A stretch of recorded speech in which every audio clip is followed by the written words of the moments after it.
Hello and welcome back to another video. Welcome back to the YouTube channel, people. Welcome back to another match preview. West Ham United versus Southampton match preview. Make sure you're leaving a like on the video and make sure you're subscribing if you're new. We're trying to reach 1K before the end of the season. And we're coming up to the last few home games. Um, the last of three, I think. I think we've got this one, Tottenham and Nottingham Forest that are left. And yeah, this is very interesting. This is very interesting because this we're facing the worst team in the Premier League right now, team that's already been relegated, um, a team that we just about beat away from home because we had Julian Lopetegui. And this is a team that have been somewhat useless throughout the Premier League campaign, but also they're on course to maybe break Derby County's record. Now they are 1 point off it. Now this is where West Ham come into play. This is where West Ham United come into play because it will be very typical for us to allow Southampton to avoid the Derby County record. It would be very us. Let's be real. It would be. And I wouldn't be surprised. I wouldn't be surprised. Because when it comes to this club, it's always like the good records that we have against teams, they don't matter. They don't matter against teams. You see the bad records we have against teams, those are the ones that always come to light. That's why we lose to Newcastle all the time and shit like that. Um, with Southampton's a bit difficult. I think our record's a bit like up and down. Either we beat them 3-0 or they beat us 3-0 sort of thing. Like it's always been like that in the past. Obviously, Southampton ain't the same Southampton. That's the same team we came up with that stabilised themselves as a Premier League club for most of the years, even though they did suffer with relegation battles before. They still somewhat survived, under the Mark Hughes, Claude Puel days and stuff, and Hassan Hootel. And then eventually that went to shit and all of that as well. And the Sports Republic owners haven't really been, serious when it comes to hiring managers or having a direction when it comes to that club as well. Allowing Russell Martin to have a Premier League season's quite funny, but at the same time, no one's going to sack a manager after they win the playoff final. Kept the same defenders, basically, apart from Taylor Harwood Bellis, excuse me, and now they're in a pickle that they're in. They're basically in the championship next season. They'll probably get promoted again because if you look at their team, there's not a lot of championship teams that are going to completely overtake them. But then again, it'll be very interesting to see who they're going to hire as their permanent manager for next season. For now, it's Simon Rusk and Adam Lallana as both of the caretaker managers. When you're getting old, even though I'm only 21, when Adam Lallana is a caretaker manager, he was also a caretaker manager at Brighton. I'm pretty sure for like a game or two at one time as well between the Graham Potter De Zerbi era. Funny enough, and this is on the players and the manager today to get a win. If we even draw, I will be pissed off. Not gonna lie, we've got nothing to play for, but you don't want to see your team at 17th.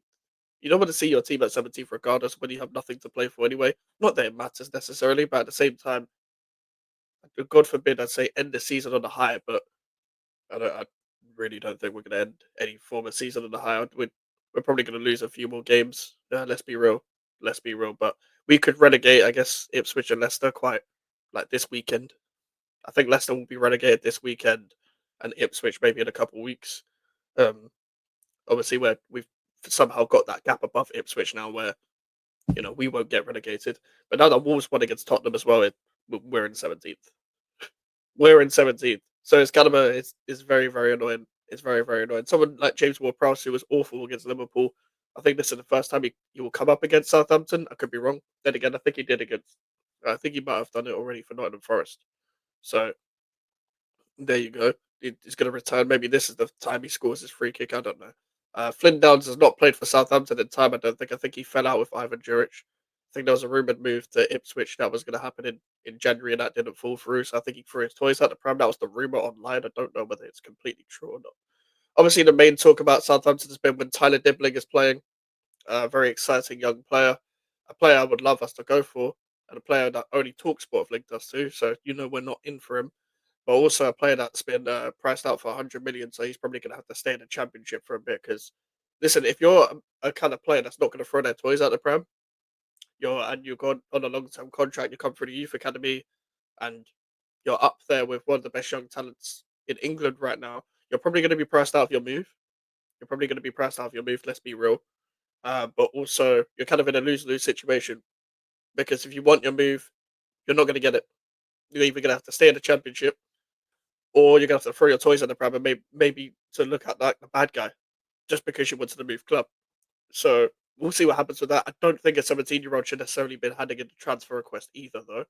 Um, I don't think he's necessarily ready to go straight into European football straight away. Though I think he will be. I think he definitely will be. But I don't think he should make the move straight away.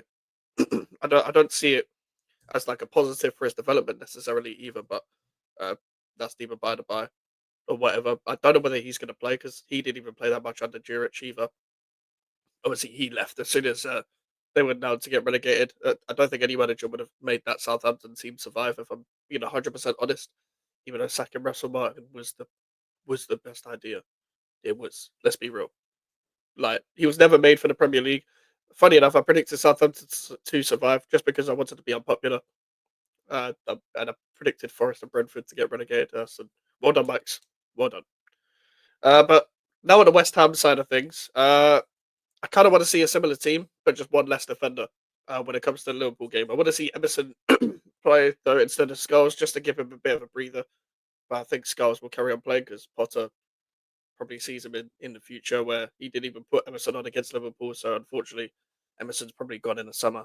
If not, then he's gone on a free in the next summer. I don't want to see Tadimo subbed off. I'm going to question Potter a lot if Tadimo is started and subbed off for Mavropanos still. If you're still doing all of this, I really question what's going on. I really question what's going on. I'm not even trying to scaremonger or anything like that, but surely nothing in the contract where it's like, oh, you can't play 90 minutes. And he said it was about injury before. So I need journalists in press conferences to start asking questions about why he keeps subbing off to Debo for Mavropanos, or just subbing off to Debo in general, when Mavropanos is always on the pitch. Always. He's always on the pitch. I don't want to see a sight of Mavropanos. The midfield, we ain't got a fucking choice really because everyone's shit. But I would like to see a similar sort of midfield. I don't care who plays in the six because again everyone's shit. But Paquetá and Soler, I would like them to stay on the pitch. Paquetá, Soler, Kudus, Bowen, cool. If not, then play Guilherme and Fulkirk. I would like to see Guilherme and Fulkirk get more playtime. If Fulkirk can start for 90 minutes, then start him. If not, then I know people aren't going to like this, but start a fucking striker. Start Evan Ferguson if Fulkirk ain't fit because I want to see Bowen on the right. I don't want to see Bowen up front. I don't want to see Bowen on the left either. Just because you can't find a balance between Kurt Kudus and Bowen doesn't mean Bowen should go up front. Doesn't mean he should go up front at all. I'm not trying to see that. I'm trying to see a minimum 2-0 win. Minimum. Like, I'm not. I think, knowing us, I think we're going to draw or lose. And people are going to think that we're mad. But I dare these players to lose. I dare this manager to not set out correctly. If I don't see us trying to go for the game, I'm going to question it. If I see five at the back, I'm going to question it. I get it's. I'm not. Doesn't mean Potter out or anything. But I'm going to question the whole why the fuck uh, sort of thing of you playing five at the back and what's the need to play five at the back against Southampton? What is the need? I don't know myself. I don't know myself what would be the need to play five at the back against Southampton. I know they play a five. Doesn't mean we have to match up with them like that. We against Fulham, we literally did a four. We we haven't seen it since. I want to see us the same approach we did against Fulham to an extent. That's what I want to see. I want to see the same approach that we did against Fulham all the games ago. And that should be our approach going forward because that was probably my favourite game under Potter so far, apart from the Arsenal game. But in terms of like the way we played, the way we set out, and the setup of the team and the direction of the team, that was my favourite game under Potter. So I'm trying to see that. I'm trying to see that. Again, goals. We need to score goals. Like if we have Bowen and Fulkirk on the pitch, we should be fine. But if we have Bowen in his right position, we should be fine. You see the likes of Lucas Paquetá, Mohamed Kudus played well against Liverpool. We've seen before that Kudus is better at running into space rather than in possession. We've seen that Lucas Paquetá is very inconsistent, but has had two great performances at Anfield in a row. If you two can carry that on for the rest of the season, cool. I might allow you. I might. But if you're showing glimpses, there's no like excuse to not show consistency now. Like I've already gone in on you lot before, but I know what you're capable of. That's why I'm so harsh. That's why I'm so harsh. Like at West Ham, we're frustrated at the fact that we can't have nice things. So let's see consistency, please. Make sure to leave a like on the video. Make sure to subscribe to the new social media. So in the description, if you want to follow me. Email for any inquiries. We're on the road to 1K. Subscribe if you're new. Take care. Peace.